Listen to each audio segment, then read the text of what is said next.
Day 2 of 5 of the LinkedIn Video Challenge. So today I wanted to continue the conversation on the power of habit based on the two Australian researchers who had three different subsets of test groups.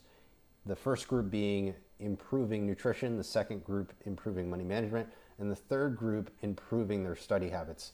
So it got me thinking, based on those three groups each reduced the amount that the alcohol that they consumed, reduce the amount of cigarettes that they smoked, and reduce the amount of junk food that they ate. So I thought in my head, I wonder if that somehow is true based on my specific situation. So over the last 18 months, I went from 186 to about 156, and I dropped a ton of weight in probably a sustainable amount of time. I wanted to be conscientious about being able to stick to a fitness and nutrition plan rather than just losing a bunch of weight and then revert back to it the next year. So part of what kept me going back was a couple things. The first was I had an accountability partner. I actually had a coach who specifically designed a program for me based on the level of competency that I had with doing some exercises. So that was definitely key, mainly because when something's customized specifically for you, I don't know about you, I personally feel as though I am accountable to fulfilling that type of exercise or that type of regimen or that type of program because another person has put their time and expertise to make sure that your success or likelihood of success is palatable. Okay.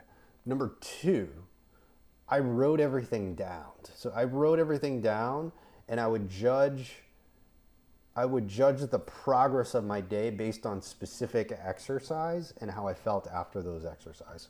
So after every single exercise, what I would do is I would question, one, was it good form or bad form?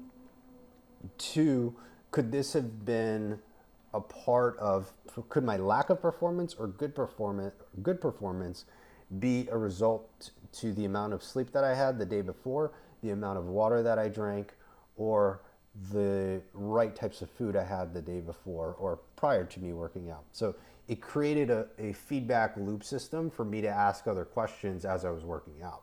So as you can imagine, when you're asking those questions and trying to improve those areas based on a workout, or let's say it's even something like a piece of content or something that you're doing in business, it primed my mental ability to try to question and try to improve.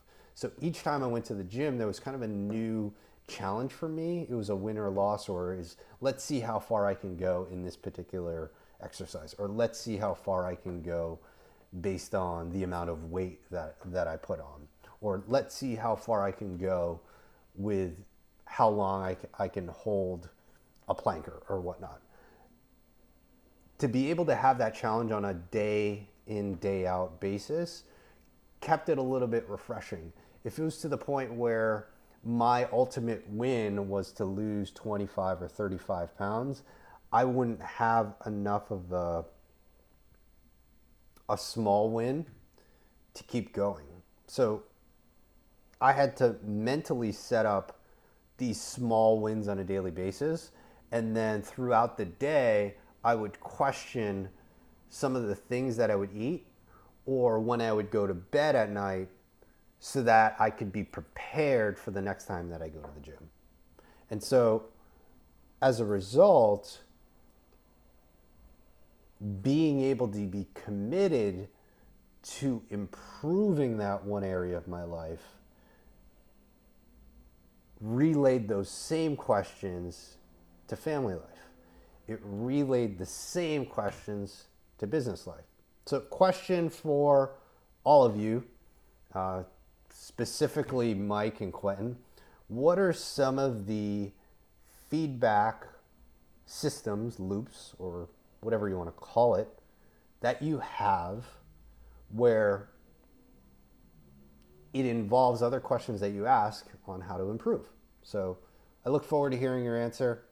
Thanks for watching.